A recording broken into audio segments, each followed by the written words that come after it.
റസൂലുള്ളാഹി സ്വല്ലല്ലാഹു അലൈഹി വസല്ലമ തങ്ങൾ പറയുകയാണ്, ഇദാ കാന ആഖിറു ലൈലത്തിൻ മിൻ റമളാൻ ബക്കത്തി സമാവാതു വൽ അർളു.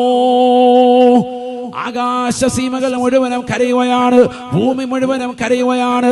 ഈ ലോകത്ത് നിന്ന് റമളാനിന്റെ അവസാനത്തെ രാത്രിയിലേക്ക് എത്തിപ്പെടുമ്പോ എല്ലാവരും കരച്ചിലാണ്. എന്തിനാണ് കരയുന്നത് എന്ന് റസൂലുള്ളാഹി സ്വല്ലല്ലാഹു അലൈഹി വസല്ലമ തങ്ങളോട് സ്വഹാബത്ത് ചോദിക്കുകയാണ്, എന്തിനാണ് നബിയേ, എന്തിനാണ് ആകാശവും ഭൂമിയും റമളാൻ വിട പറയുന്നതിന് കരയുന്നത്? ഉടനെ റസൂലുള്ളാഹി പറയുകയാണ്, മുസീബത്തല്ലി ഉമ്മത്തി, എന്റെ ഉമ്മത്തിന് സംഭവിച്ചു പോയതാകുന്ന മുസീബത്താണ് അതിന്റെ കാരണം, വിപത്താണെന്ന് ഹബീബുനാ റസൂലുള്ളാഹി. പുണ്യങ്ങളുടെ പൂക്കാലമായ റമളാൻ, ആ റമളാൻ ഇബാദത്ത് കൊണ്ട് പരിശുദ്ധമാക്കാതെ മോശപ്പെട്ട തലത്തിലേക്ക് കൊണ്ടുപോയിട്ടുള്ളതാകുന്ന ആളുകൾ, അവർക്ക് മുസീബത്താണ്.